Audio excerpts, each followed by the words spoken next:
Hello. Good evening, students. Good evening.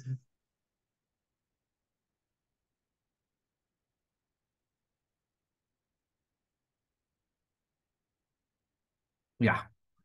So we'll start up with new chapter, that is mechanical properties of solids. I think this is the very first chapter in the part 2 book, isn't it? Yeah,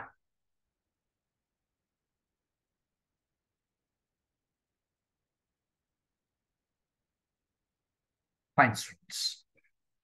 Now, before going to analyze the very important property of the solid, that is an elastic property of the solids, you must know what exactly the solids are going to made up of. Usually these solids consist of many number of atoms. There will be a many number of atoms in the solids.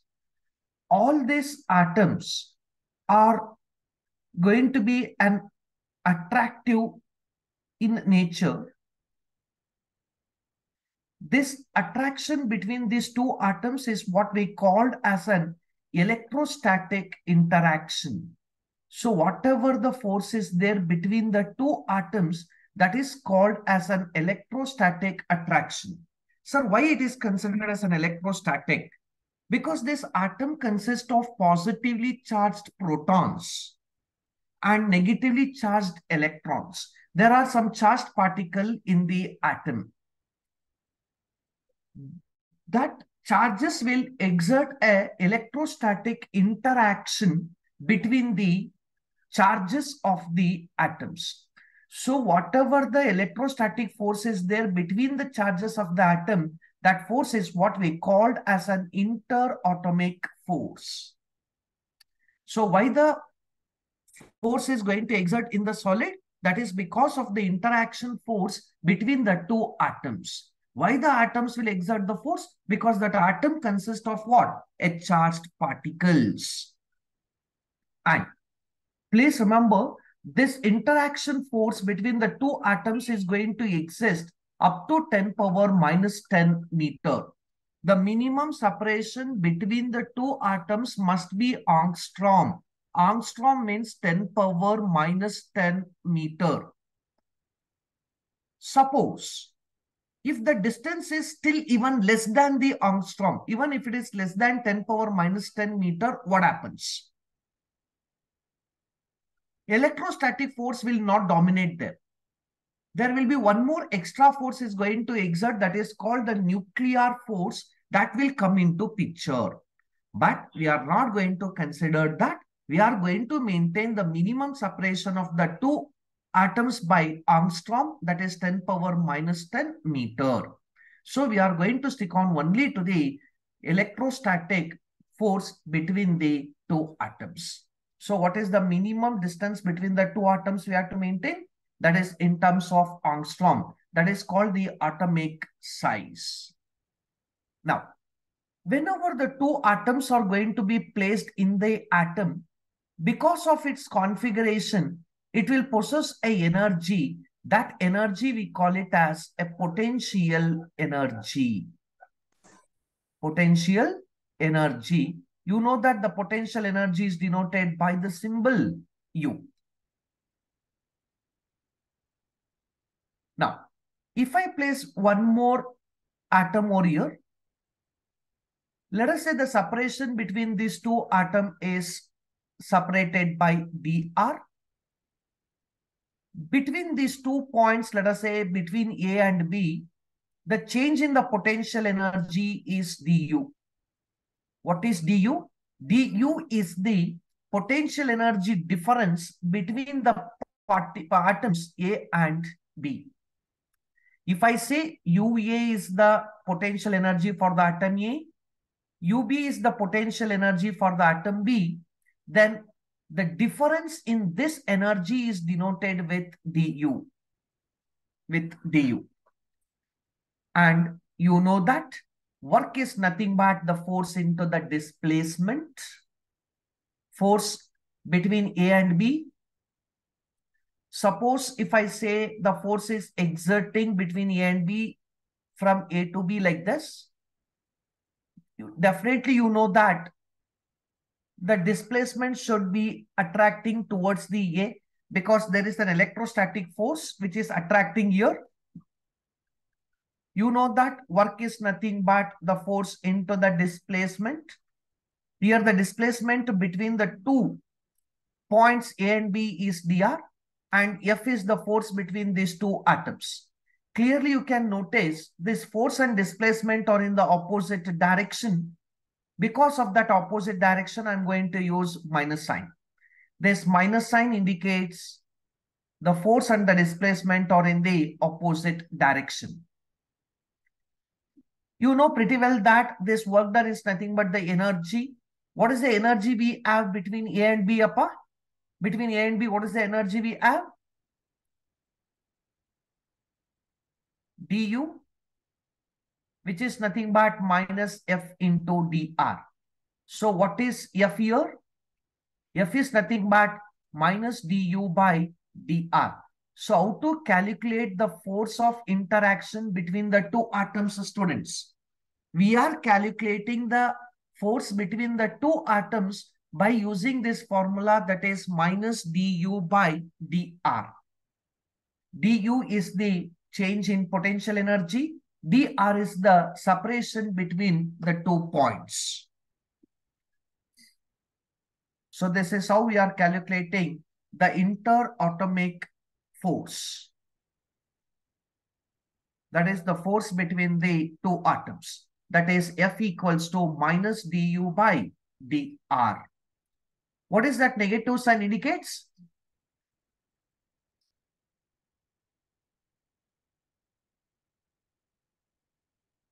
What is that negative sign indicates?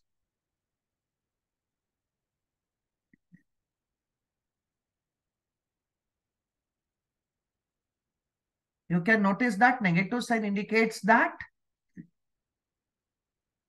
the force is always unattractive. Or you can say the work and the displacement are in the opposite direction. I mean, force and displacement are in the opposite direction. So this you have to remember. They may ask the question for 1 mark in MCQ. This formula, F equals to minus du by dr. Yeah. Yes.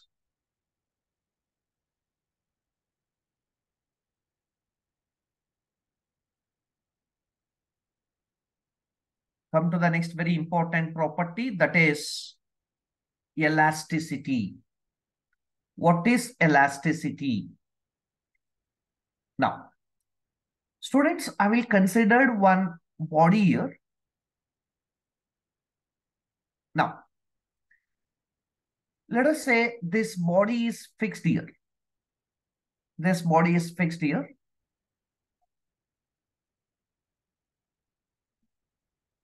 Now, for this body which is fixed, for this body, I will apply the force. I will apply an external force. If I apply the external force to this body, the shape and size of the body may change, right? But the body will not have the tendency to move because horizontally and vertically, both are fixed. If the bodies are fixed like that, if I apply the force to this body, there may be a change in what?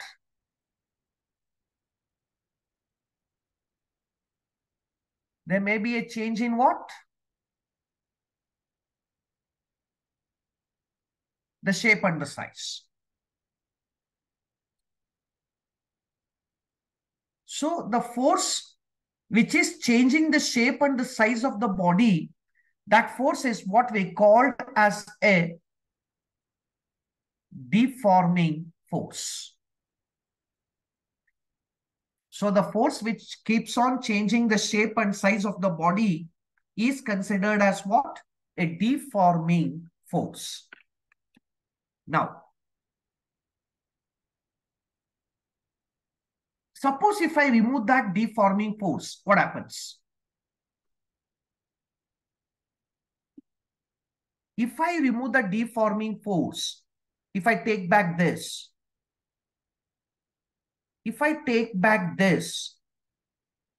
if the body is having tendency to regain the original shape, if the body is having a property to regain its original shape, then that property is what we called as an elasticity. If it is not having a property to regain the original shape, then we call it as what? A plasticity. So what is an elasticity and plasticity, students? Whatever the applied force you have given to the body, if you remove that force, if the body is having a tendency to regain its original shape back, then there is some special property in that body. That property we call it as what? An elasticity. Suppose if that property is not there in the body, what will happen? What will happen? The body cannot regain its original shape again. Then such property of the substance or body, we call it as what? A plasticity. Plasticity. Can you tell me what is deforming force? It is the force which keeps the body to regain its original shape. If it is acting inside the body, to regain the original force back, there will be some force which is exerting inside the body in the opposite direction. This force is going to help the body to keep its original shape back. If that type of force is exerting inside the body, then only we are going to get an elastic property. Otherwise, there will be no elasticity. So if they ask for 1 mark or 2 mark, what is elasticity or what is plasticity? What will be the answer, students? Elasticity is the property of the body. Because of that property, the body will regain its original shape and the size after the removal of what? The deforming force. If the body is not regain its original shape, after removing the deforming force, then it is considered as what? A plasticity. I hope you got these two definitions, students. Elasticity and plasticity. But in general, in nature, we are not having the 100% elastic or 100% plasticity. So, you can consider the quartz fiber. You can consider the quartz fiber and phosphor bronze as perfectly elastic. Perfectly elastic. So for 1 mark MCQ, they may ask the question. Name the body, or choose the body which is perfectly elastic. Quartz, phosphor bronze wire, iron, like that they may ask. You can consider quartz fiber and phosphor bronze is the nearest approach to perfectly elastic body. Similarly, you can consider the paraffin wax, wet clay, or the plasticity body. Perfectly plasticity means even 1% it will not regain back its original shape. Even 1% is not regain its to original shape, then we consider it as a perfectly plastic body. So you can consider the paraffin wax and the wet clay or the perfectly plastic body. Please remember these two examples, students, for perfectly elastic and for perfectly plastic body. Yeah.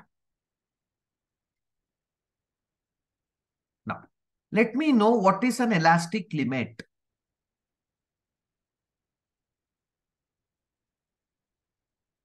What is an elastic limit? Now, students, I'm going to consider one elastic wire. This is an elastic wire. The original length of this elastic wire is L. The original length of this elastic wire is L.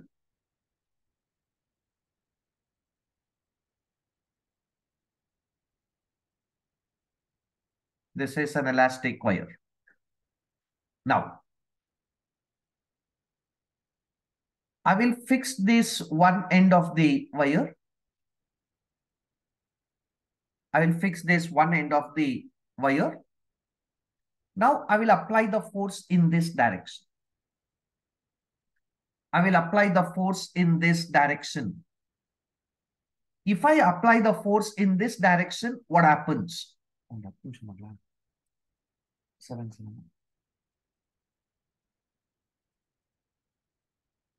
If I apply the force in this direction, what happens?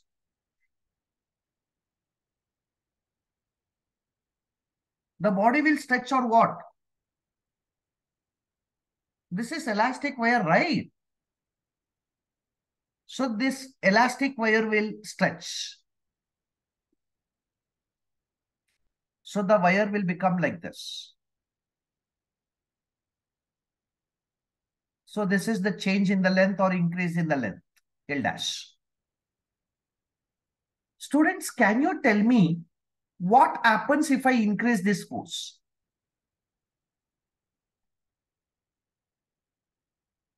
If I increase that force, what happens?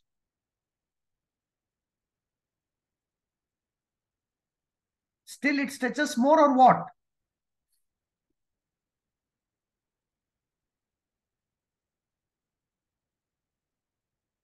Even if I increase this force, then the wire will get stretches more. Still, if I increase the force, still it will stretches more. Suppose if I go on increasing the force, definitely at one particular point, this elastic behavior of the body will break. The body will break down into two parts. So at one particular point, the body will loses its elastic property. So up to maximum extension, up to maximum elasticity, how much force is applied, that is what we called as the elastic limit. So what is an elastic limit? Elastic limit is the one where the maximum deforming force is there up to which it can possess the elastic property. If we cross that elastic limit, what happens?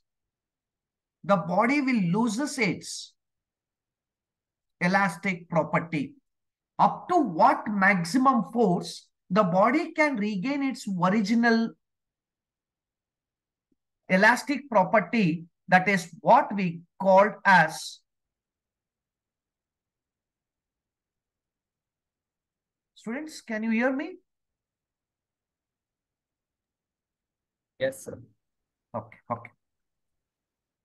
So up to what maximum force the body can regain its original property of elasticity, that maximum deforming force is what we called as an elastic limit. I hope you got the meaning of elastic limit.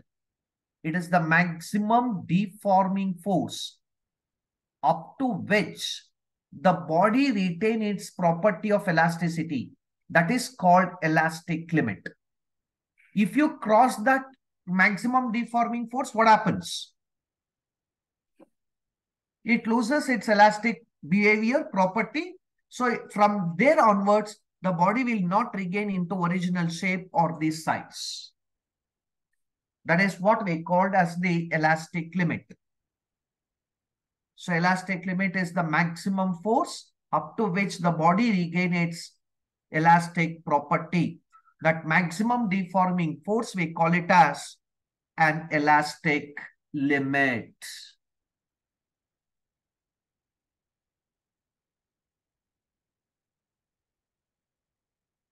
elastic limit is the property of the body, where elasticity is the property of the material of the body. So elastic limit depends on that elastic limit of the body. For all the bodies, I cannot fix the elastic limit is same. If the behavior of the body keeps on changing, then the elastic limit also keeps on changing.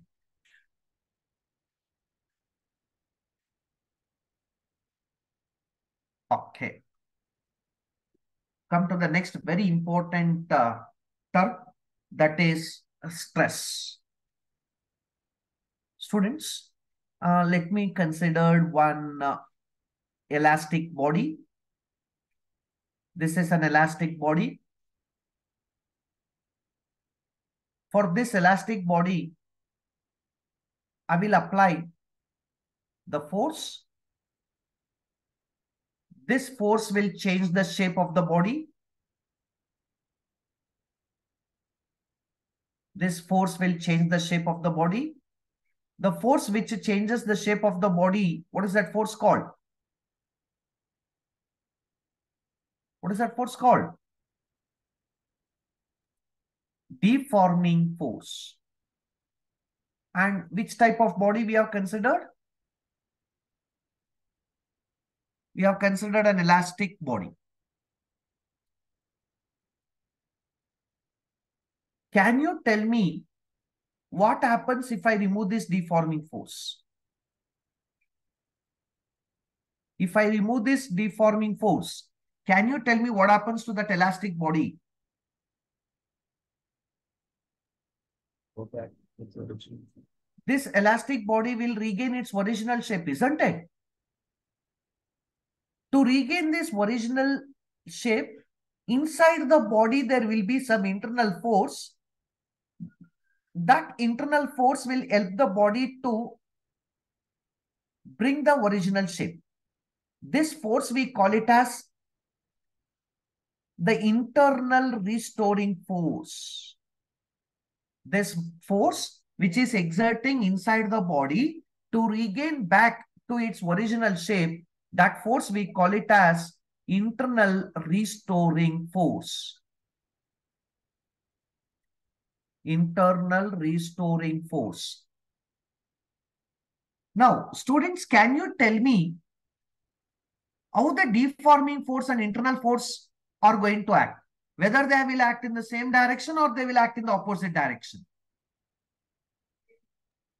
Opposite direction. Good. It has to act in the opposite direction. So please remember, students, in the case of an elastic body, if the deforming force is equal to the internal restoring force, then only the body will regain its original shape. Now,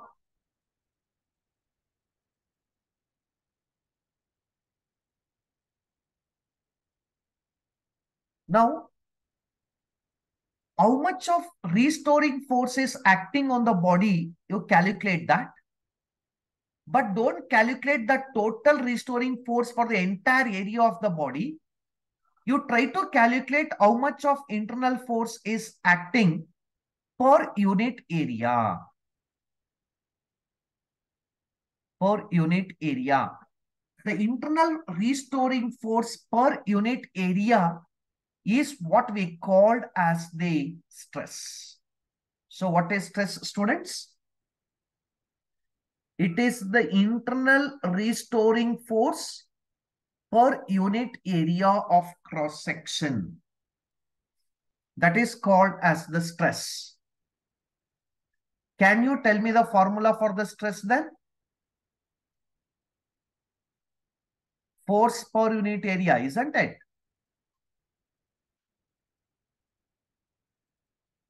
Internal force acting per unit area. Force per unit area. Yeah. Can you tell me the SI units for stress? Force per meter square. Force by area means? Force per meter square. What is the SI unit then? Nm square. Newton N. per meter square. Newton per meter square. Is it scalar or a vector?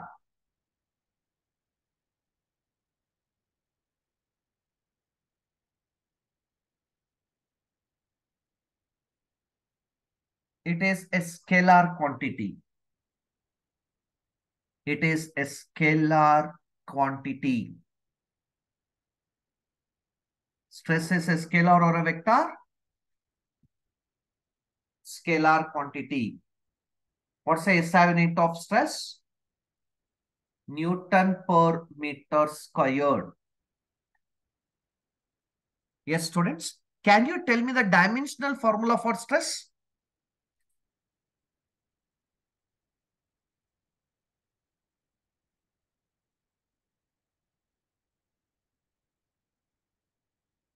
What is the dimensional formula for the stress?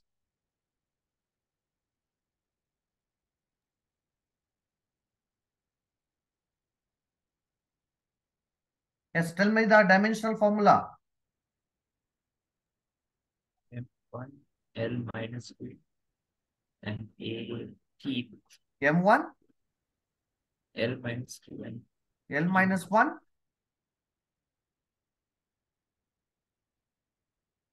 minus Q. minus 2, L right? minus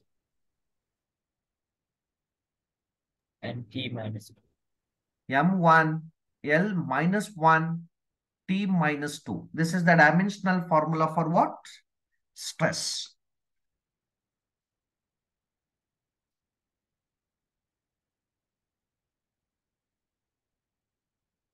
Also, you can remember the CGS unit.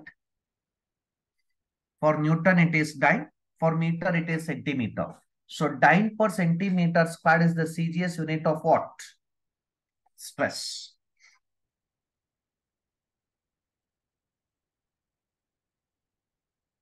Now, come to this, a very, very important students. We are considering the two types of stress. One is called as the normal stress. The second one is called as the tangential stress. What is this normal stress and tangential stress? Now, I'll consider the body here. I'll consider the another body here.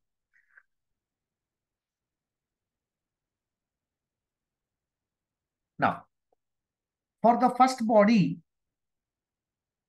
I will apply the force perpendicular to the surface. I will apply the force perpendicular to the surface.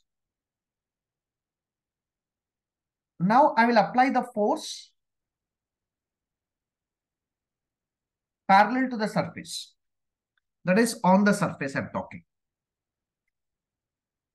If any force is acting perpendicular to the surface, that is called as normal stress. If the stress is acting perpendicular to the surface, that is called normal to the surface. That is called the normal stress.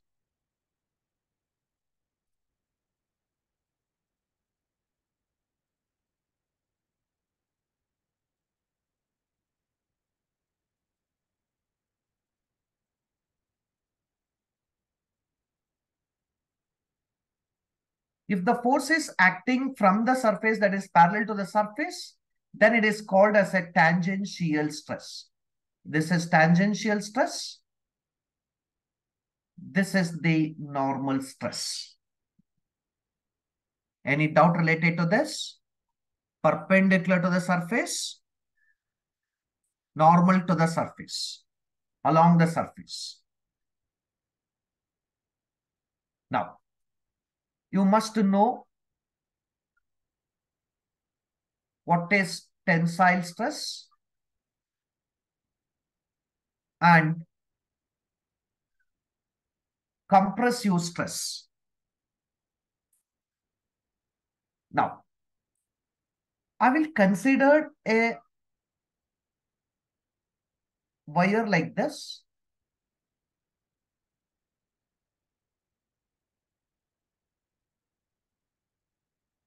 I'll consider the wire like this. Now, perpendicular to this, I will apply the force in this direction. In the second case, I will apply the force in this direction. Both are applied perpendicular to the surface only. Now, can you tell me in the first case, the body will stretch or what? In the second case, the body will compress or stretch.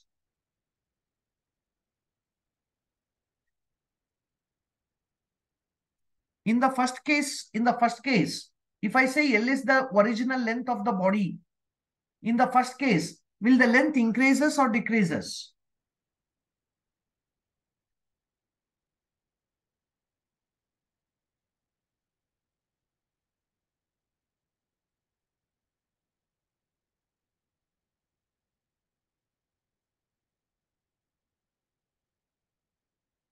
In the first case, will the length increases or decreases?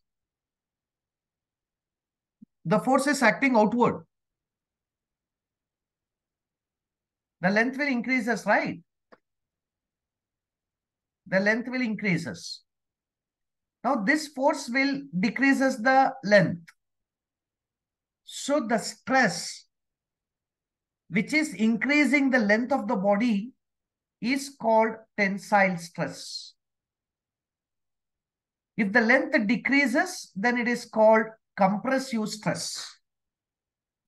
So tensile stress is the one which increases the length of the body. If the longitudinal stress is acting and it results in the decreasing the length, then it is called compressive stress. Compressive stress.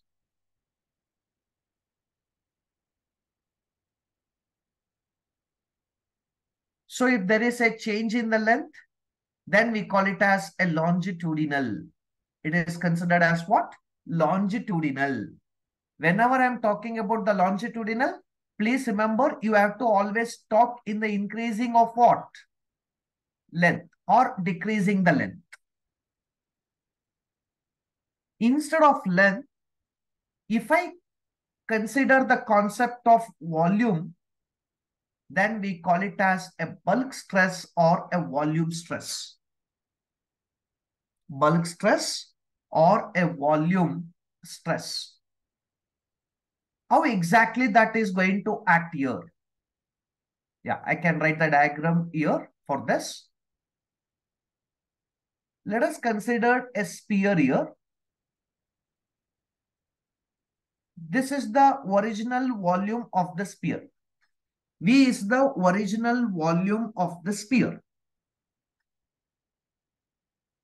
For this, if I apply the force perpendicular to the surface,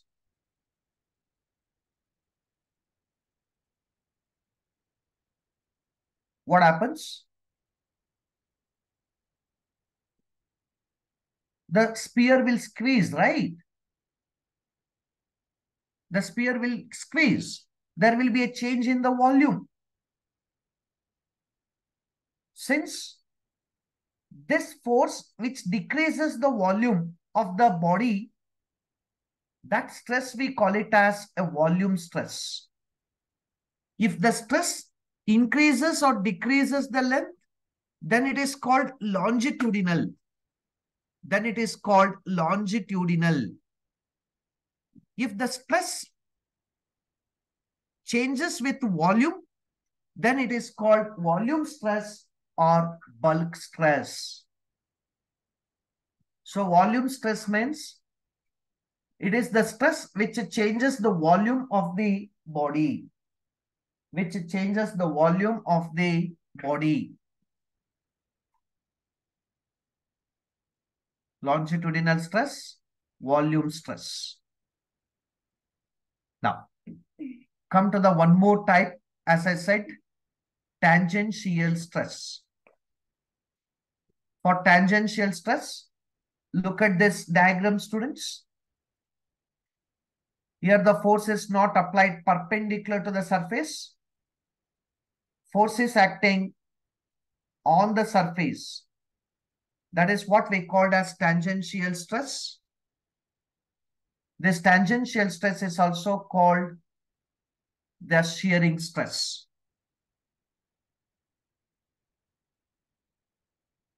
This tangential stress always displaces the body. It will displace the body.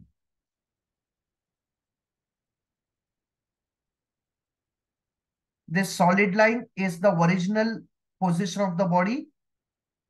After applying this tangential force, this dotted line will be the position of the body. So that vertical portion of the body is tilted. The vertical portion of the body is get tilted.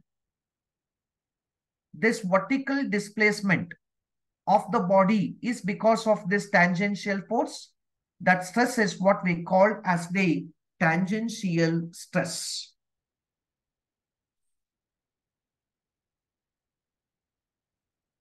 So finally, you can conclude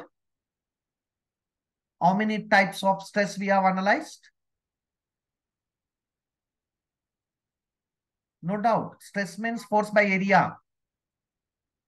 We have considered the two types of stress, isn't it? One is called normal stress. The second one is called tangential. Normal stress means it is acting perpendicular to the surface. Tangential means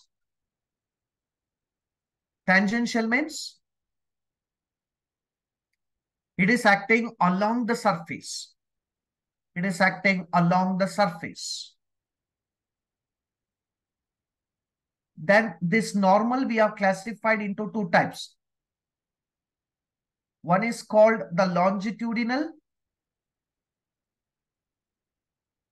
Second one we call it as volume. Longitudinal stress means it is with respect to length or volume. Length. If it is respect to volume, then it is called volume, which is also called the bulk strain. In this longitudinal, further we have classified into two types. One is called tensile. The second one is called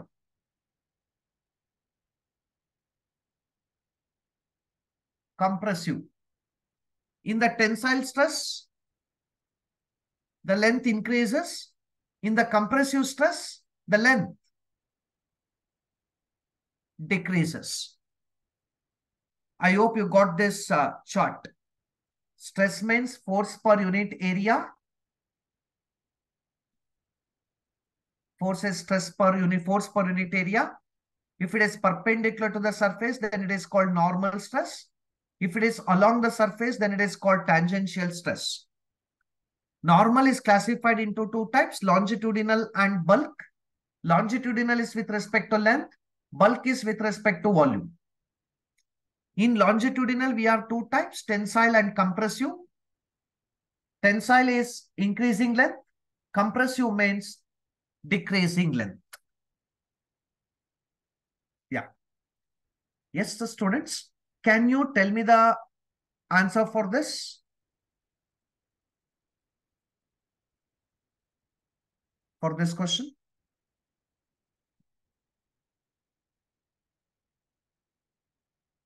Because meanwhile, I'm solving that MCQ so that it will be easy for you. Tell me how many wires are there? Two wires, A and B. Radius of A is twice that of B. Radius of A is twice that of radius of B.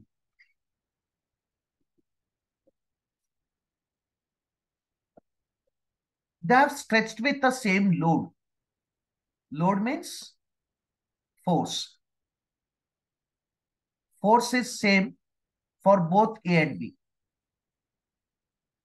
Now they are asking to find the stress on B.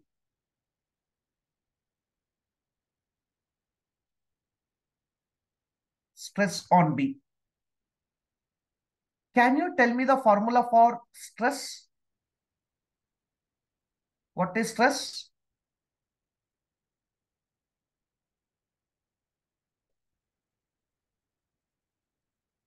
Stress is force by area. I will take force as here. Area can be considered as pi r squared because it is a wire. A wire means it is a cross-sectional one. So the area of this is pi r squared. Clearly this tells stress and radius squared are inversely proportional. Stress and radius squared are inversely proportional. So can you tell me stress on B by stress on A? Stress on B divided by the stress on A. What is stress on B? It is inversely proportional to radius squared. So in the numerator, I will take RA squared. In the denominator, I will take RB squared. RA squared by RB squared.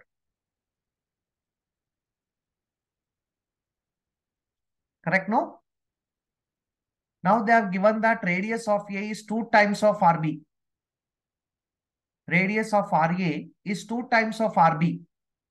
Square is there. So 2 squared becomes 4. RB squared by RB squared. So this RB squared will get cancelled out. So stress on B divided by stress on A will become 4. If I do the cross multiplication, what happens? Stress on B will be how many times? 4 times the stress on A. 4 times the stress on A. So if the radius is increased by 2 times, the stress on B becomes how many times? 4 times that of stress on A. So option B is the right answer.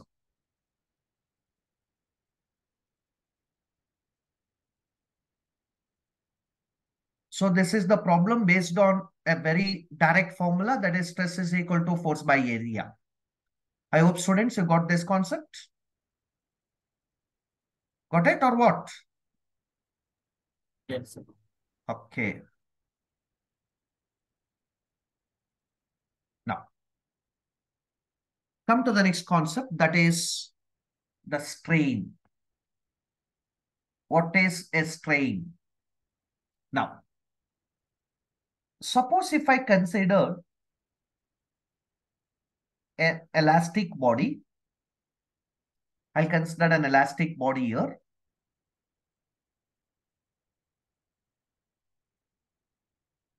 Now, if I apply the force to this elastic body, what happens? The shape will change, right? The configuration will change, right? Let us say the configuration will changes by this. This is the change in configuration. Let us say delta x. X is the original configuration. The ratio of this change in configuration to original configuration, change in configuration to the original configuration, change in the shape divided by the original shape. This ratio is what we call as the strain. So what is strain? Strain is the ratio of change in configuration to its original configuration.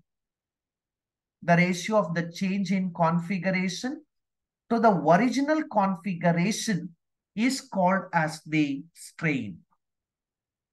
Change in length or original length. Any type, any shape and the size you can consider, not only the length. So the change in the shape of the body to its original shape, that ratio is called as the strain. Please remember, students, there will be no dimension for this strain, and also there will be no unit for the strain, because both numerator and denominator will of the same quantities. Both numerator and denominator of the same quantities.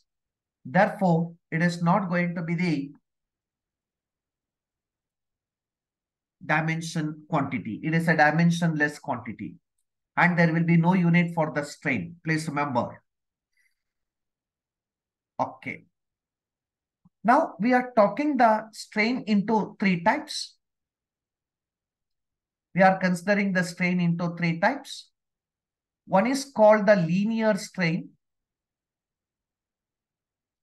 This also called as a longitudinal strain. Linear strain, which is also called as what? Longitudinal strain. Student, clearly I told already, when I am talking about the longitudinal strain means, you have to talk with respect to what? You have to talk with respect to area or volume? Area. A longitudinal.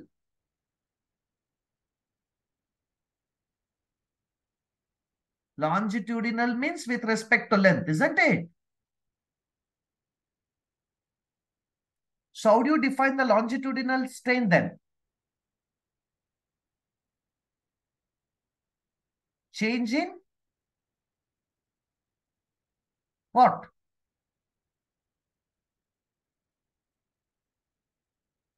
Length to its original length. The change in length to the original length is called longitudinal strain. Longitudinal strain. Okay. Students, I will write the two diagram.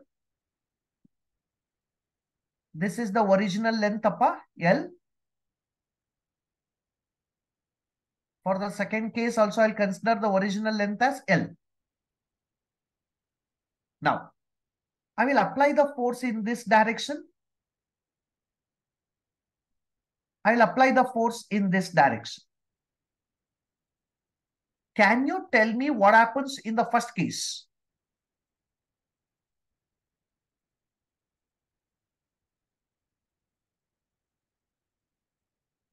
The wire gets stretches. Let us say the change in that length is delta L. Delta L. What happens in the second case? The wire will get compressed. The decrease in the length is delta L. In the first case, it is delta L by L.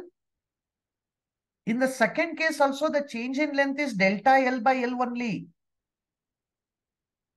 But here the length is increasing. Here the length is decreasing.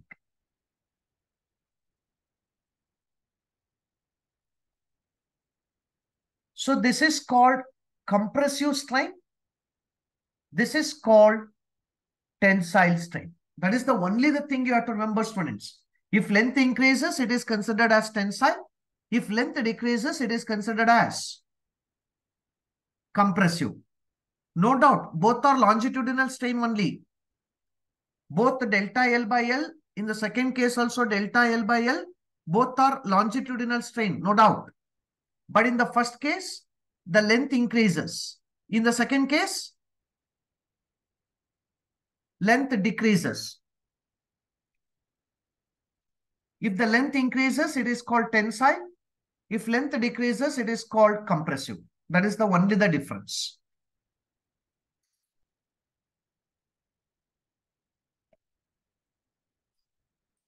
So I hope you got the concept of longitudinal strain.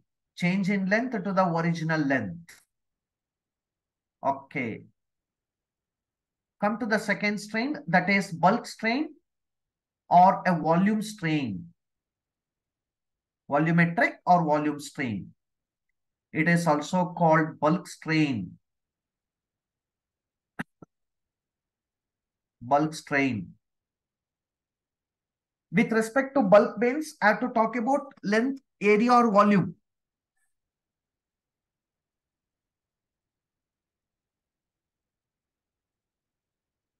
Bulk is with respect to volume or what?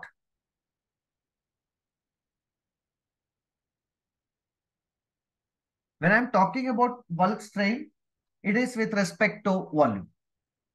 So how do you define bulk strain?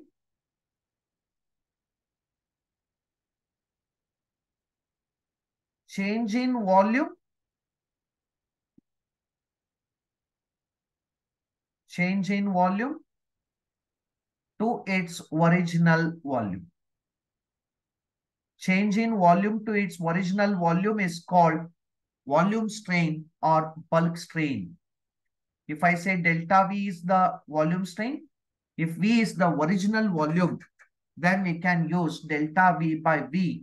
Here you can also use minus sign because in the case of volume strain, the volume always decreases. Because if I apply the force normally to this, the sphere will get squeezed. Inside the sphere, we can't go and give the force outward. Not possible. So volume strain always we are talking with respect to decrease in volume. We never talk about in the increase in the volume. So bulk strain is nothing but the change in volume to the original volume. What will be the unit for this bulk strain? What is the unit for the bulk strain? No, because strain is a unitless, dimensionless. No unit for the bulk strain. Come to the third type of the strain, student. That is the shearing strain. Shearing strain.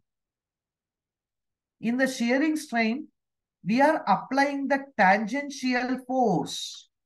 It is not normal force. We are applying the tangential force to the body. When you apply the tangential force, the body will get displaced. The body will get displaced. How much of displacement? Let it be x.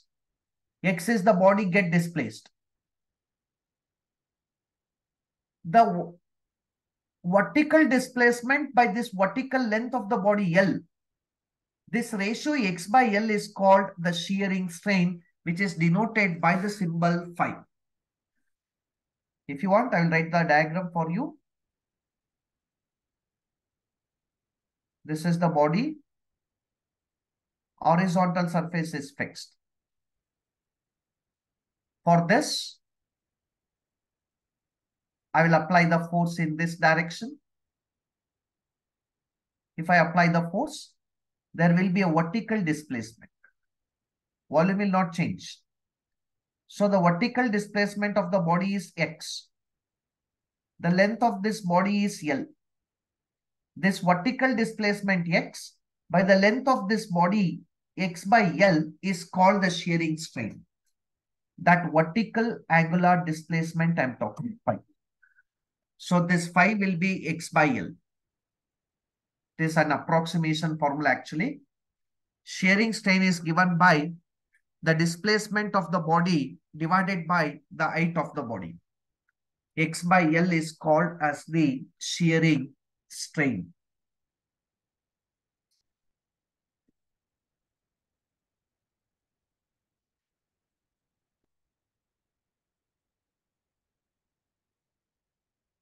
Okay.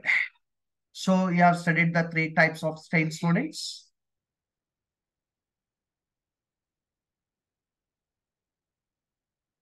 Yeah. Let me take the two problems based on this strain concept. What they have given? there is a cube of aluminium. What is the side of the aluminium? 0.1 meter. For that aluminium, we are given a shearing force. Shearing force means tangential force. 100 Newton. The top face of the cube is displaced by how much? 0.02 centimeter. 0.02 centimeter. Now they are asking about the shearing strain. They are asking about the shearing strain. Let us say this is the cube, Appa. Let us say the cube of the side is denoted with L. That is given as 0.1 meter. For this, they are given what type of force? A shearing force or a tangential force like this. F. How much? How much? 100 Newton. Because of this tangential force, the bodies get displaced.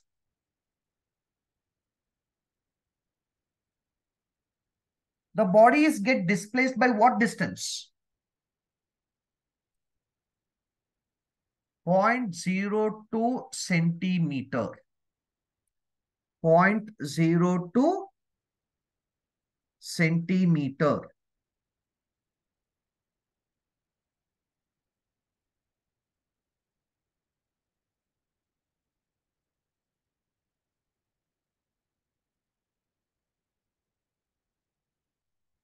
So what is the shearing strain they're asking? Let us say phi is the shearing strain. What is the formula for the shearing strain? Vertical displacement x divided by the original side, that is L.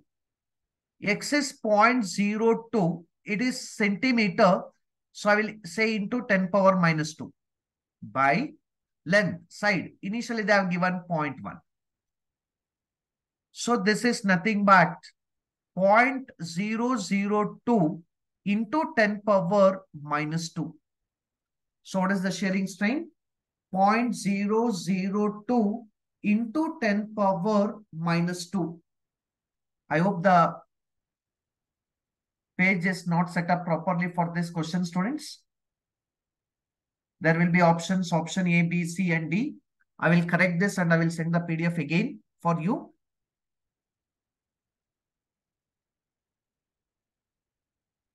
But look at the method. Shearing strain is force per unit length. I mean, X by L for this case. Since it is a shearing, just substitute the value of X and L. You will get 0.002 into 10 power minus 2.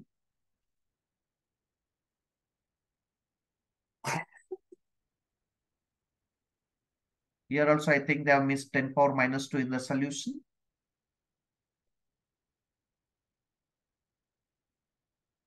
Yeah.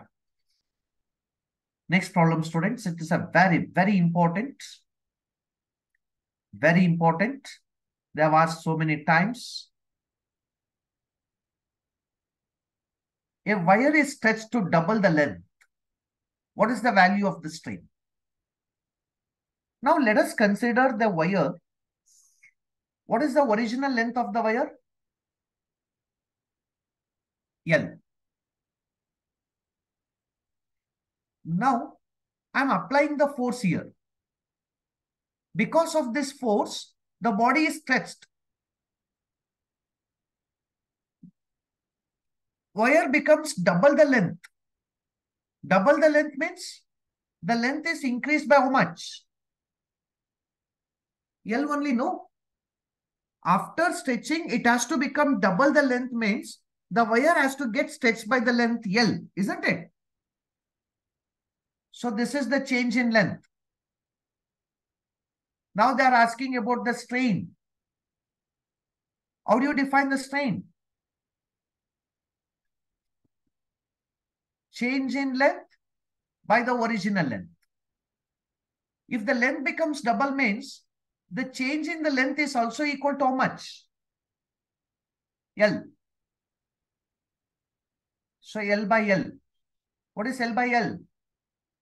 1. Please remember this problem, students. It's a very frequently asked question. A wire is stretched to double its length. What happens to the strain? If the wire is stretched to double its length, the strain becomes 1. Please remember that. Strain becomes 1. Okay.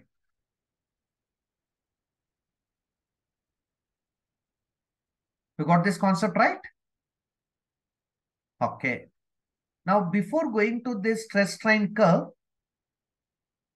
we will talk about the Hooke's law. That is called the modulus of elasticity. Let me know what is the statement of the Hooke's law and the modulus of elasticity. And we have a different types of modulus of elasticity. We will analyze this. Then I will take back you to the stress strain curve. Student, if I consider this as an elastic body, if I apply the stress to this, stress means force per unit area. Because of this stress, the body shape will changes. The configuration will change. What is that configuration changes called? The strain. Can you tell me what happened to the strain if I increase the stress?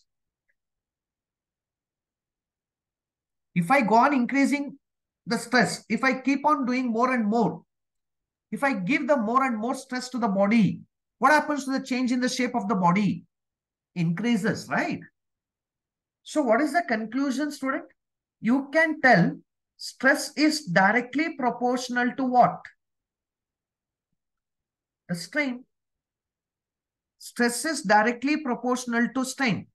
And please remember, this is valid only up to the elastic limit. If it crosses the elastic limit, nowhere it is going to be proportional because it loses elastic property there. So within the elastic limit, stress is always directly proportional to the strain.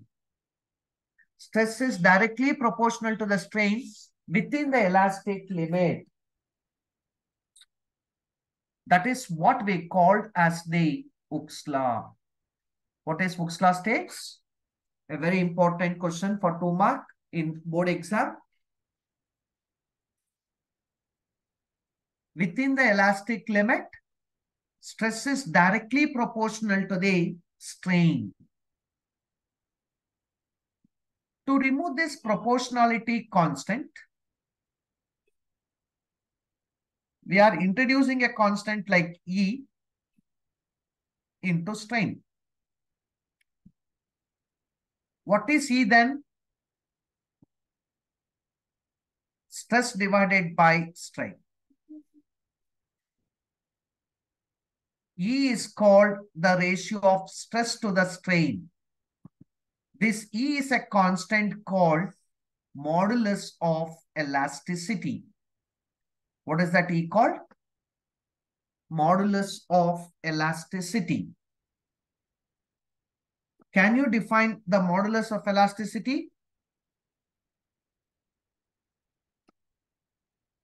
Modulus of elasticity is the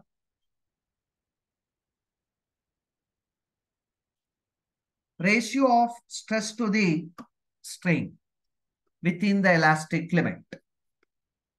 The ratio of stress to the strain within the elastic limit is called as the Hooke's law. That constant E is called modulus of elasticity. This value of the modulus of elasticity definitely depends on nature of the material of the body. No doubt it depends on the temperature, but it doesn't depend on the length or volume or the area. It depends on the nature of the material, whether it has more elastic or less elastic, and it depends on the temperature of the body. These two ratios is very important for us students. So what is Hooke's law? Within the elastic limit, within the elastic limit. Stress is directly proportional to strain, is called Hooke's law. To remove that proportionality constant, we are introducing a constant like E. What is that E called? Modulus of elasticity.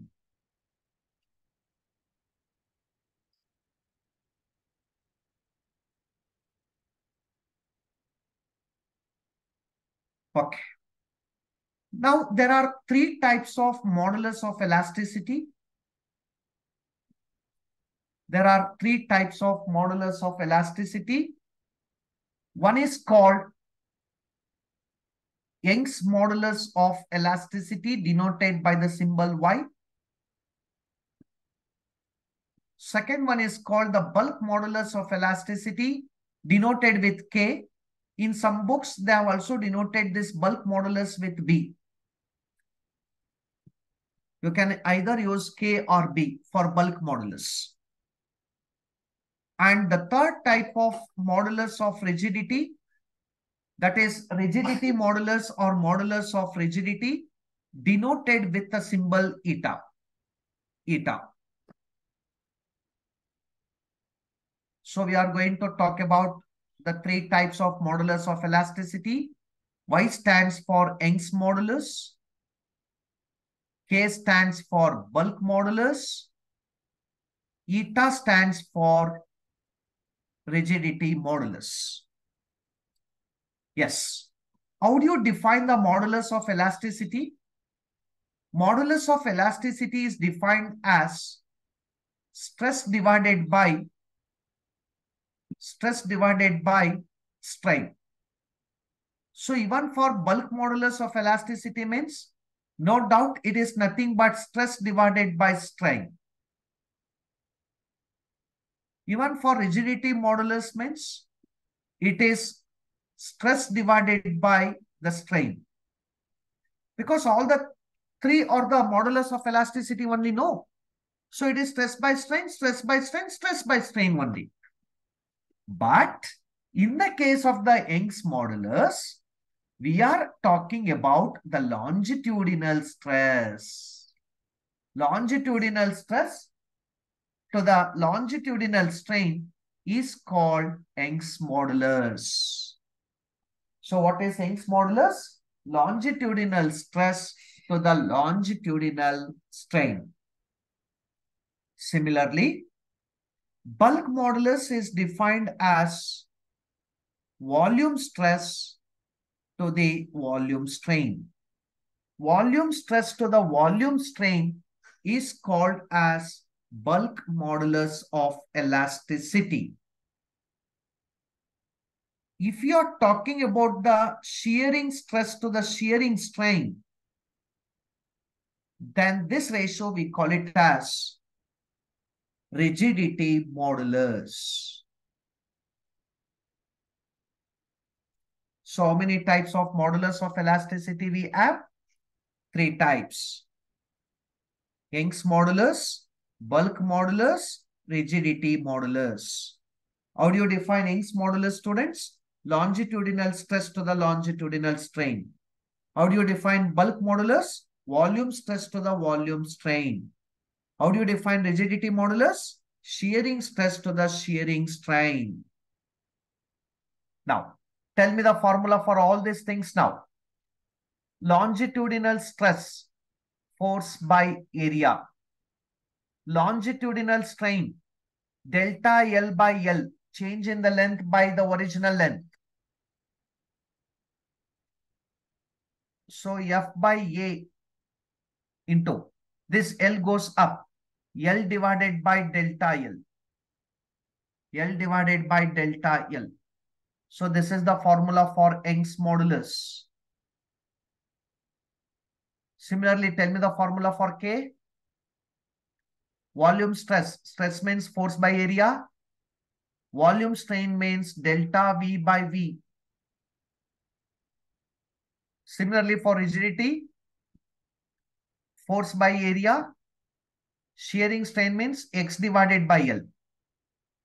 Shearing strain.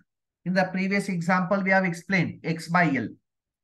So these are the formula for the bulk modulus, rigidity modulus, and Young's modulus. Clear? So how many types of modulus of elasticity we have, students? 3 types. Young's modulus, bulk modulus, and rigidity modulus.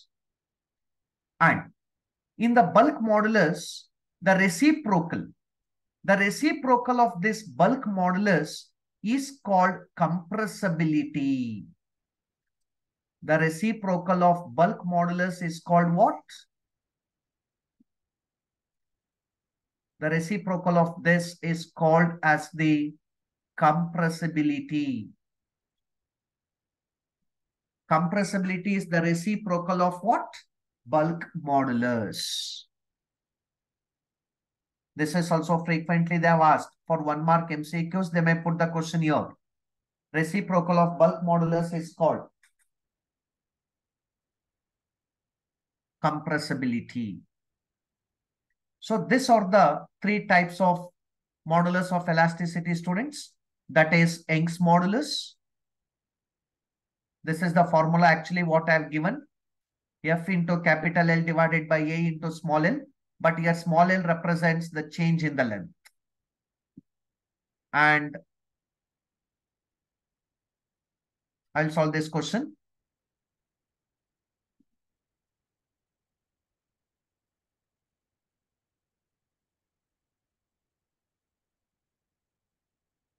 See, this is the bulk modulus. Bulk modulus. Volume stress to the volume strain. What is that reciprocal of bulk modulus K called? Reciprocal of bulk modulus is called compressibility.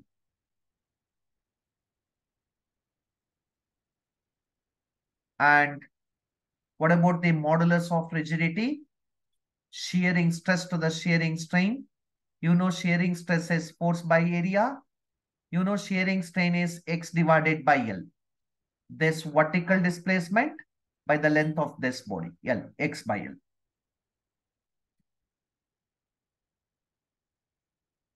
This is the formula I've given for the shearing strain.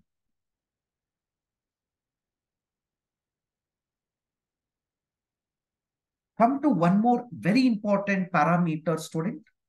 That is Poisson's ratio. This Poisson's ratio is denoted by the symbol sigma. Sigma. Now, let me consider one example for you, students, so that you can understand better. This is one wire. Okay. The original length is L. If I apply the force in the downward direction, what will happen to the wire?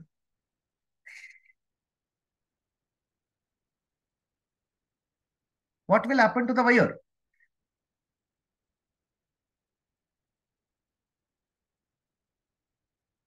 The wire gets stretches, right? But if the wire gets stretches, can you expect the same radius or same thickness of the wire? If you stretch the wire, the thickness will decrease, right? The radius will decrease, right? So there will be a change in the radius also. So change in the radius to the original radius is called the lateral strain. The change in the length to the original length is called the longitudinal strain.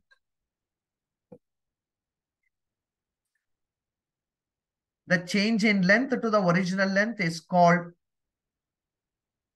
longitudinal strain. Change in radius to the original radius is called lateral strain. What is the ratio of this? Lateral strain to the longitudinal strain. This ratio is what we called as the Poisson ratio. What is Poisson ratio, students? Poisson ratio is the ratio of lateral strain to the original, longitudinal strain.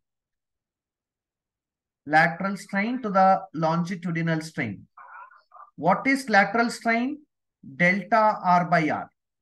What is longitudinal strain? Delta L by L.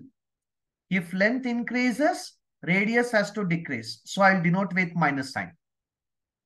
If length goes on increasing, the wire thickness has to decrease, isn't it? So I will denote with minus. Minus delta R by R divided by delta L by L. This ratio, we call it as the Poisson ratio. So Poisson ratio is the ratio of lateral strain to the original longitudinal strain. Please remember, no doubt, this Poisson ratio is also a dimensionless and it is unitless quantity. It is unitless quantity. Poisson ratio is dimensionless and unitless quantity. Now, let me know some practical application of elasticity, students. Practical application of elasticity, where we are going to mainly use this application of the elasticity.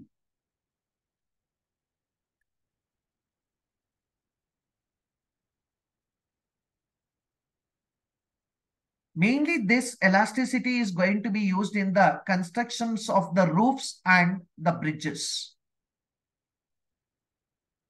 It is also used in the case of pillars also. You have seen, usually the pillar or the bridges is not going to be like this shape. It is going to be in the shape of I. The pillars will be in the shape of what? I, like this. What is the main advantage? What is the main advantage of constructing the pillars in the form of I shape? It is only the thing, in order to decrease the depression in the beam. To decrease the depression in the beam, we are going to use the I-shaped pillar or a I-shaped bridges. Suppose if you see the bridge, between the two rigid support, if I consider a bridge like this, it will be not exactly rigidly straight line. Initially, it may be an exactly straight line, students. When we start walking over these bridges, then this body starts changing its shape and it starts depressing down. It is going to decrease downward. That is called the depression. There will be a depression in the elastic body. In order to decrease this depression, only we are making the I shape. Why we are going to make the I shape pillars? In order to reduce the depression, in order to reduce its elastic limit, in order to reduce its elastic behavior. This usually depression is denoted with the symbol delta. This depression is given by the formula W into L cube. W into L cube divided by 4 times of Y B into D cube. W stands for weight. L stands for the length of the wire. Y is Young's modulus. B is the breadth of the wire. D stands for the depth, height of the wire. Length, breadth, height. It is a 3-dimensional one. Height is denoted with D here, which is called the depth. Students, you may not get the question on this for your board exam. But this is important for your CET MCQs. In board exam, they won't ask this, but in the competitive question, you may get the question on depression of the beam. In order to minimize this depression only, we are making the I-shaped pillars or I-shaped bridges. That is the main application of the elastic property. Now, easily you can analyze the stress strain curve, students, now. Yeah. This is the only one question where we have from mechanical properties of solids for 3 marks. This is the only question where they can ask, explain the stress strain curve. This is the only one major question in solids chapter.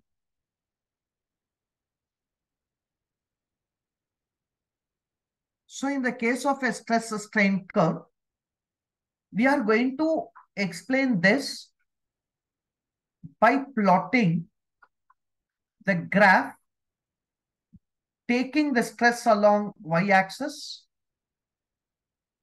and the strain along x-axis. Taking the stress along y-axis and the strain along x-axis, we are plotting the graph.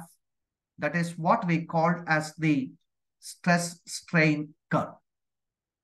So stress strain curve is the curve obtained by plotting stress along y-axis and strain along x-axis. Initially, you can get a straight line, students, from O to P. O to P. From O to P, it is an 100% elastic property, students, where the body can regain its original shape if you remove the deforming force.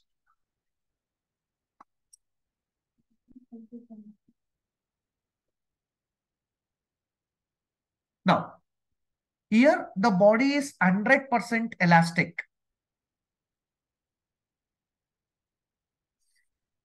Up to O2P, the body is completely elastic. If you remove the deforming force, the body will regain its original 100 shape. Beyond this P, still if I increase the stress, it reaches one elastic limit. It reaches an elastic limit here. So up to that point, the body can regain its original shape. That limit, we call it as an elastic limit. If you still increase the stress, the strain also increases. It reaches the point A. From E to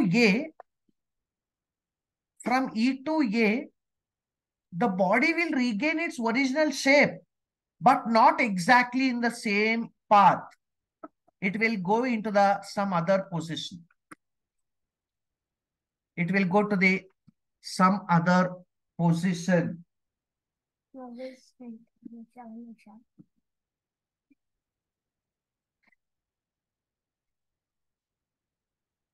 So please remember, students,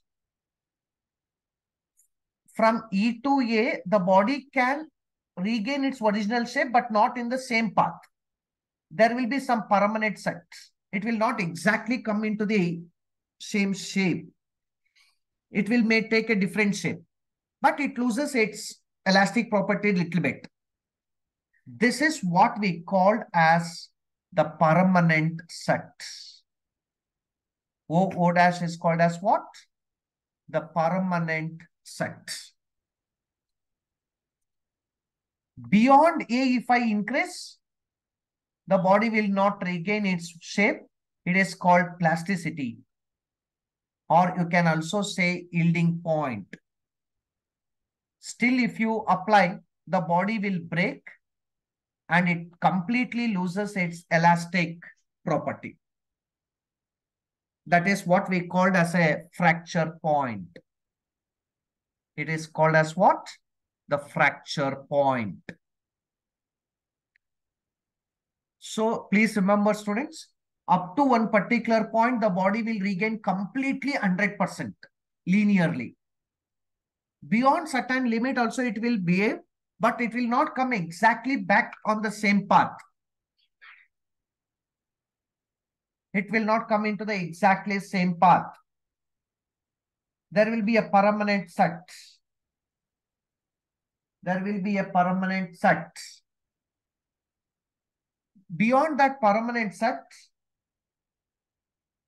if you increase the stress, the body will loses its elastic behavior. It is considered as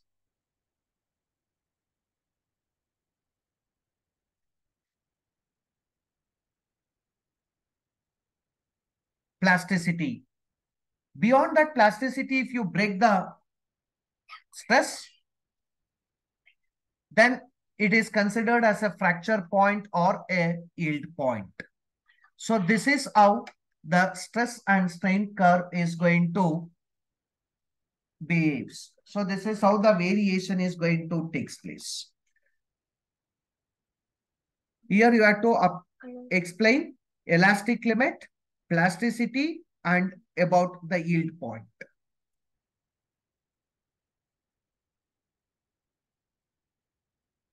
Fine, students. I hope you got the concept of stress strain curve.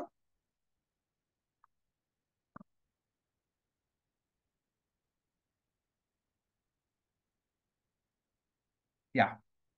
Try this problem now. Try this problem.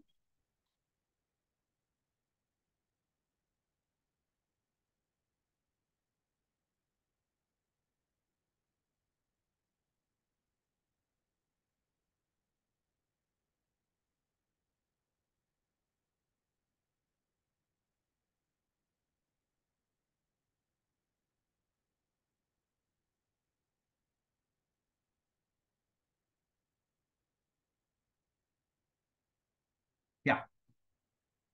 Look at the problem. Diameter of the brass rod is 4 mm. Diameter is 4 mm means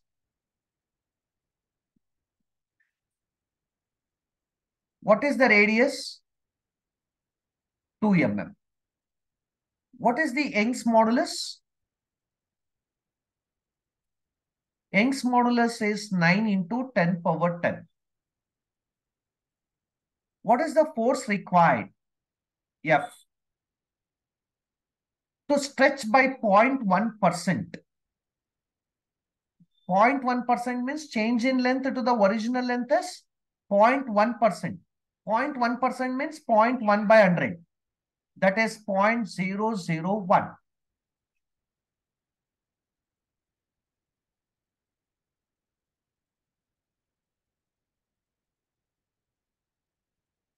What's the formula for the Young's modulus, students?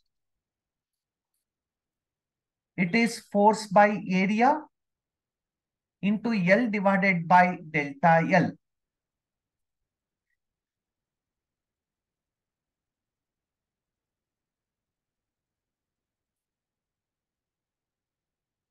Now you have to find what is the force.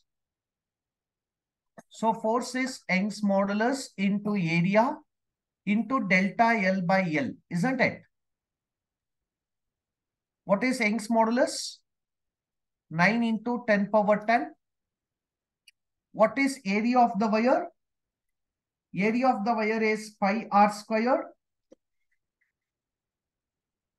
Area of the wire is pi r square. I'll take the value of pi as 3.14. Radius squared is 2 squared, 4. Millimeter squared means 10 power minus 6. This is pi r squared. I'm talking, students. R squared is 2 squared, that is 4. What is delta L by L? 0.001. Yeah. Can you multiply this? But be careful. In the options, they have given pi. They have given pi. So you can keep this pi r squared as it is. You can keep this as pi itself. So 9 into 4 will be 36. I'll keep 3.14 as it is pi into 10 power 10 minus 6 is 4 into 0.001 can be taken as 10 power minus 3. 0.001 can be considered as 10 power minus 3. That is nothing but 36 pi into 10 power 1. 4 minus 3 is 1. So 36 into 10 will become 360 pi. So what is the force it is going to act? 360 pi Newton. 360 pi Newton. So which is the right option, student? Option A.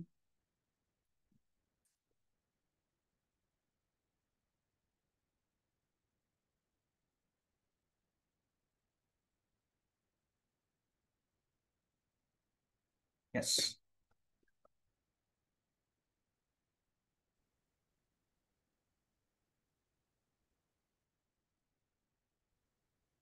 Look at the next problem. There is a wire of length 2 meter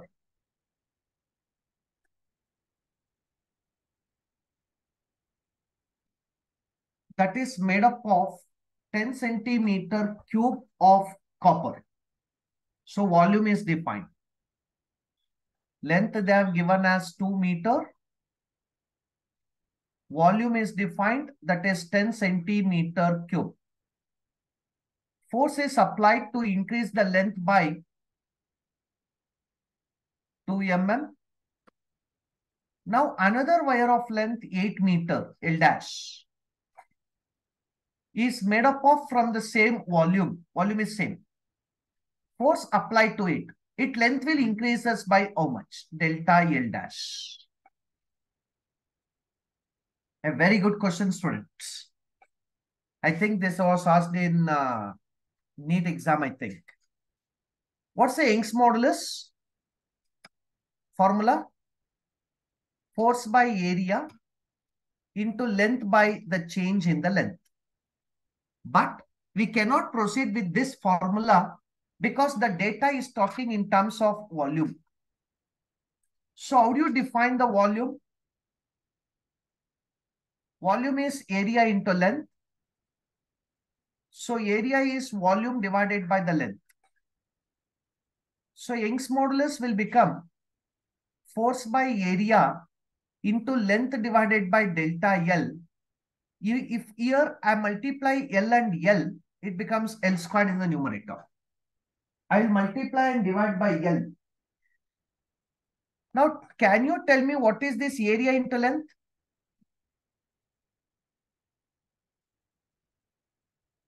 What is that area into length? It is volume into delta L.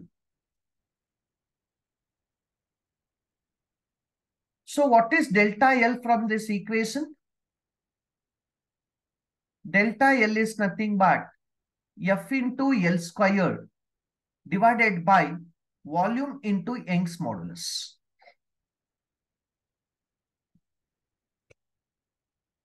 Delta L is directly proportional to L squared because they're telling that volume, Young's modulus, force are all remain same. So delta L is directly proportional to L square. So what is delta L dash by delta L? It is L dash by L whole square. How delta L and L are related? Delta L and L are directly proportional to L square.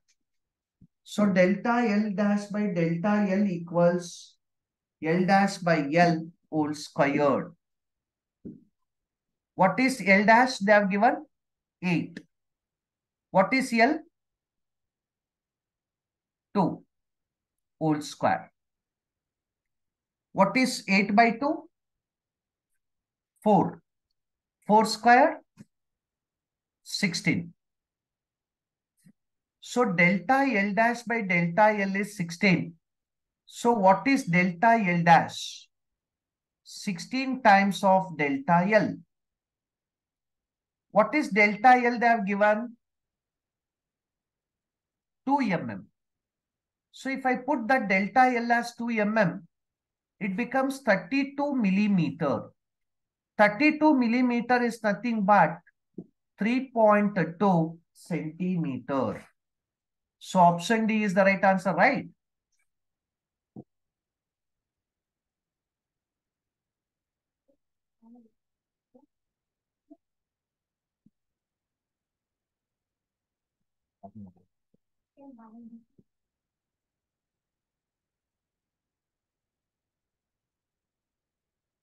Look at the next problem.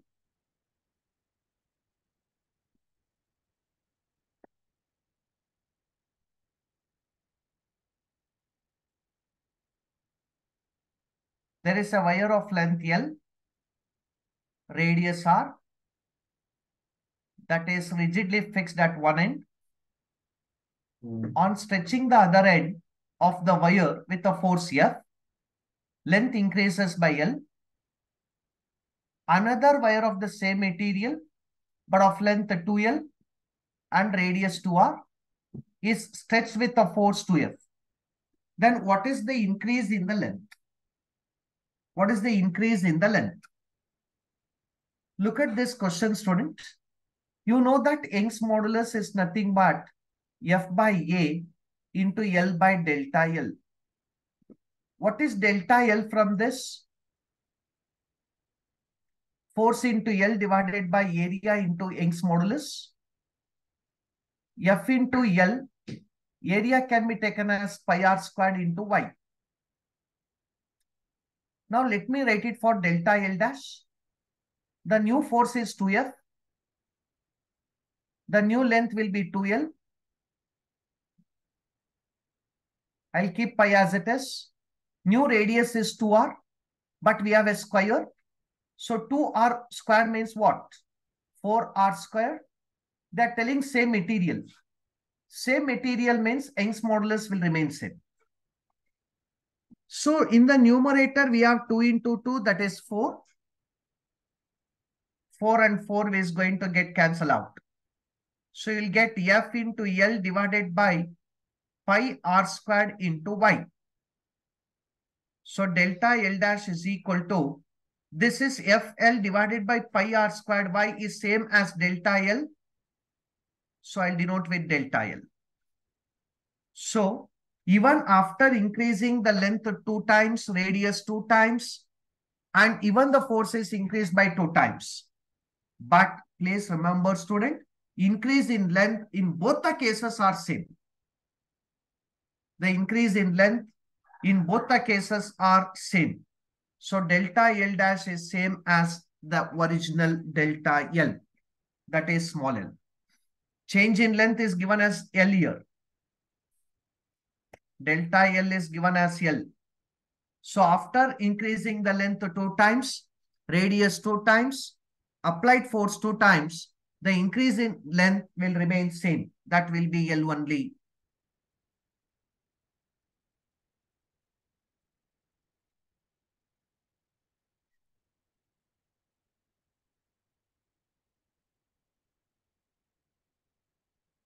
Yeah.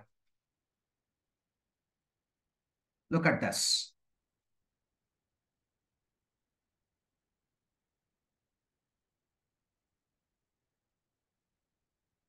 Two wires, A and B, are of the same material. Length are in the ratio 1:2. I'll take L1 by L2. Diameter are in the ratio 2:1. So definitely the radius is also will be in the ratio 2:1. Diameter and radius are directly proportional. So ratio of the diameter is same as the ratio of the radius. The increase in length is same. L1 equals L2. What is the ratio of FA by FB? They are telling same material. Same material means Young's modulus has to remain same. Students, what is the formula for Young's modulus? Force by area, original length by the change in the length. What is force from this equation? Y, area, delta L by the original length. You know that area of the wire is given by pi r squared. So F equals to Young's modulus. Pi r squared, I'll take it as r squared because delta L is constant. Young's modulus is constant. Even I can cancel this. Divided by length. So Young's modulus and delta L are same. So force is directly proportional to r squared and inversely proportional to length. So if you know that relation, can you tell me what will be F1 by F2 then?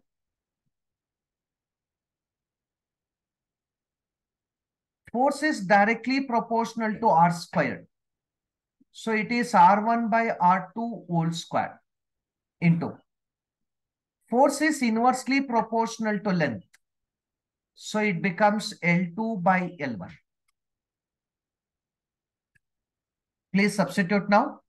R1 by R2 is 2 by 1. We have squared. So 2 by 1 whole squared is 4 by 1. L2 by L1.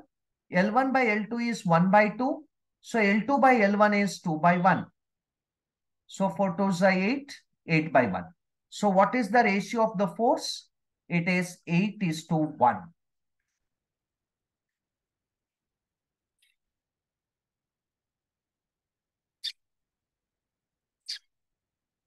Any doubt?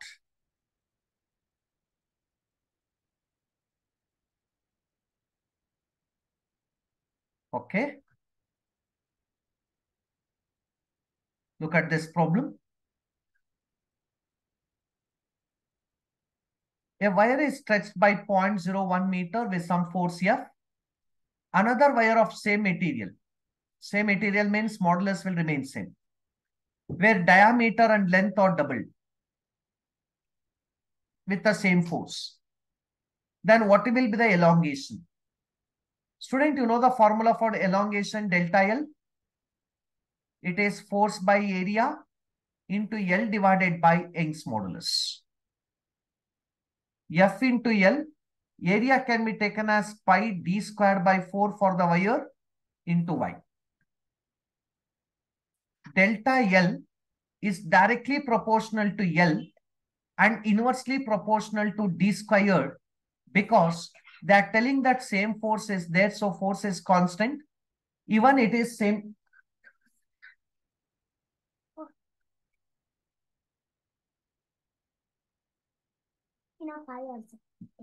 Young's modulus is also same because same material they are telling. Same material. Young's modulus remains same. So elongation is directly proportional to L divided by d squared. Now if you take the ratio delta L2 by delta L1, it will be L2 by L1. Since it is inversely proportional to diameter squared, it will be d1 by d2 whole square.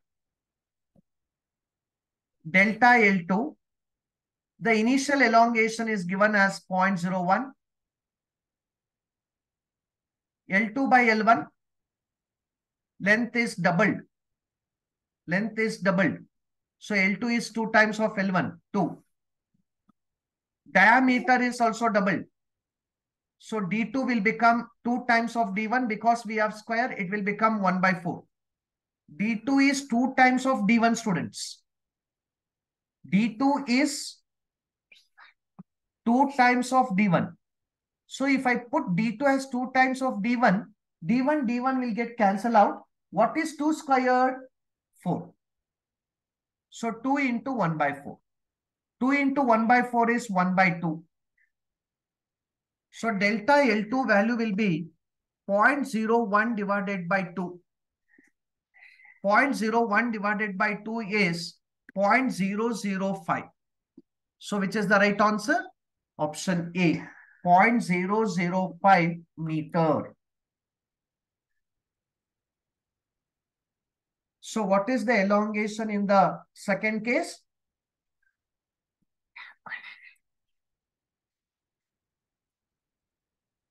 Point 0.005 meter.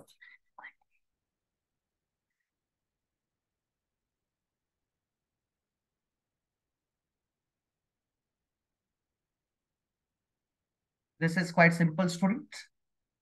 Young's modulus of the wire is L, radius is R, Young's modulus is Y. The length is reduced by L by 2, the radius is reduced by R by 2. Then what happens to the Young's modulus? As I explained in the theory, Young's modulus or any modulus of elasticity depends on the temperature and the nature of the material. It doesn't depend on the length and the radius or the area. So irrespective of the changes in the length and the radius, the Young's modulus will not change. Young's modulus will remain same. So option B will be the answer. So please remember, any modulus of elasticity doesn't depend on the length or area or radius. It depends only on temperature and the area, nature. So Young's modulus will not change by changing its length or the radius. So Young's modulus will remain same.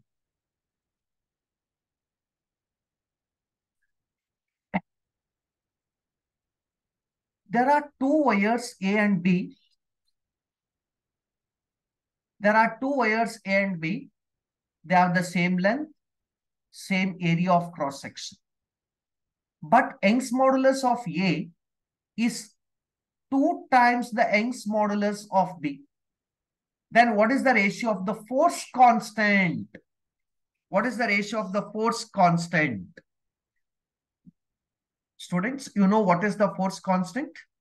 Force constant is force per unit length. Force per unit length is called the spring constant. So how do you define the Young's modulus? It is force by area into change in length,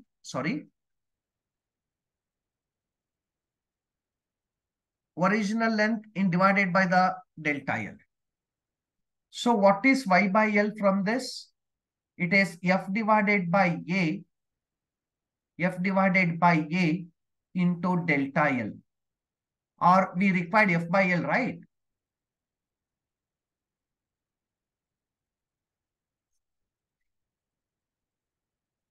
So force per unit length. So what is force? It is Young's modulus. It is Young's modulus into area into delta L by L. This L as it is. So in the place of force, I have substituted.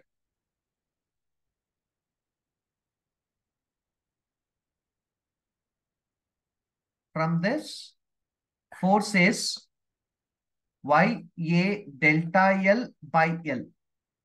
So this F I have substituted as FA delta L by L, this L.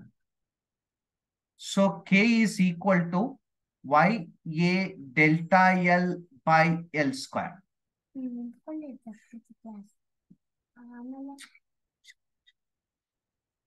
They're telling that same length and same area of cross section, A and L are same. So how K and Y are related now? Spring constant K is directly proportional to the Young's modulus Y. So what is K1 by K2 then? K1 by K2 will be Y1 by Y2. They're telling that Young's modulus is 2 times. Young's modulus is 2 times of the second wire. Y1 is 2 times of this. So Y2 will get cancelled out. So K1 by K2 is Y1 by Y2, that is equal to 2.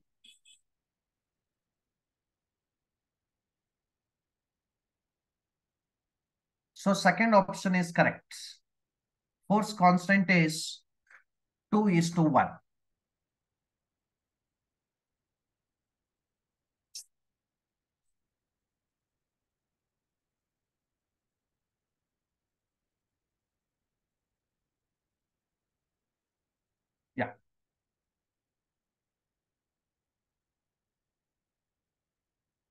A wire suspended vertically from one end of its stretched by attaching a weight of 200 Newton. The weight stretches the wire by 1 millimeter. What is elastic energy stored in the wire? Student, you know that the formula elastic energy stored. Energy is nothing but work. Work is here taken as force into displacement. But here we have to divide by 2 because we are taking the average. Please observe carefully here. In the case of elastic body, if I say F is the applied force, inside the elastic body, there will be one restoring force is going to act. So that restoring force will be F. So in the case of a elastic body, there will be two types of energy will be stored, that is applied and the restoring. So you have to talk about an average. Applied plus restoring divided by 2. You have to take the average. So applied plus restoring divided by 2. But initially the restoring will not be there. So we have neglected that. Applied work plus restoring work, that is 0 divided by 2. So you will get F into L by 2. So this is the elastic potential energy stored in the body. Please remember, in the case of elastic body, energy is not only force into distance. It is force into distance by 2. We are considering average energy. So what is applied force? 200. Now the wire is stretched by 1 millimeter. 1 millimeter means 10 power minus 3 divided by 2. What is 200 by 2? 100. 100 into 10 power minus 3 is 10 power minus 1. 10 power minus 1 is nothing but 0.1 joule. 0.1 joule. So option A is the right answer.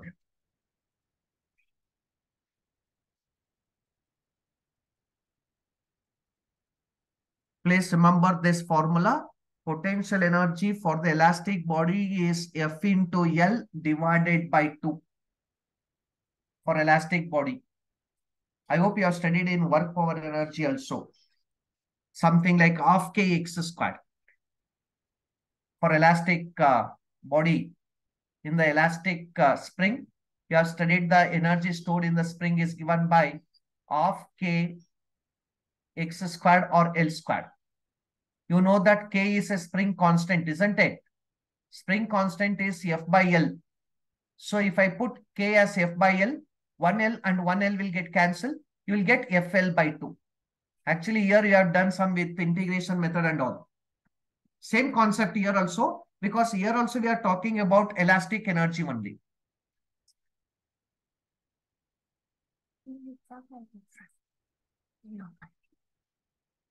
Yeah. Come to this. There is a 4 kg mass that is hung vertically on a light spring that obeys Hooke's law. The spring stretches by 2 centimeters. What is the work required to be done by the external agent to stretch this spring by 5 centimeters? Look at the diagram, student, so that you can, oh, here also they have not written the diagram. Okay. Let us write the spring here. What is the mass we are attaching? What is the mass we are attaching? 4 kg. So what is the downward force totally? 4 into 10. M into G, no. That is 40 Newton. Now this spring stretches by what distance? Spring stretches by what distance? 2 centimeters. So can you talk about the spring constant? Spring constant is force by original length. Original length. So what is the force? 40 Newton. 40 Newton. It is stretched by 2 centimeters. 2 into 10 power minus 2. That is 20 by 10 power minus 2. Or you can take 20 into 10 power 2. That is 2000. So 2000 Newton per meter is the K value. What is the energy stored by the spring? Energy stored by the spring is given by the formula of Kx squared. Of times of spring constant is 2000. Now spring has to stretch by what distance? 5 centimeter. 5 squared is 25. Centimeter to meter is 10 power minus 2. But we have square. So 10 power minus 4. So 25 into 2 will be 50. That is 50,000. 50,000 by 2 is 2,500 into 10 power minus 4. That is nothing but here 2 will get cancelled out. 25 into 3 zeros. 25,000 into 10 power minus 4. 25,000 into 10 power minus 4 is nothing but how much? 2.5. So 2.5 means you can take 2.450 joule.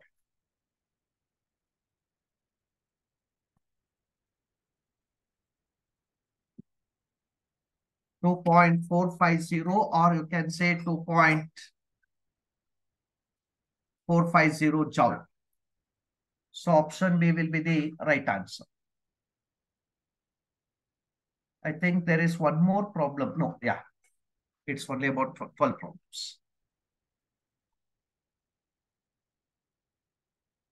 Okay.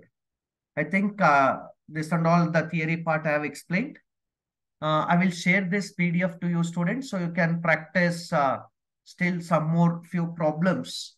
I given some another extra 20 problems. You can practice that. If you have any doubt, please you can ask.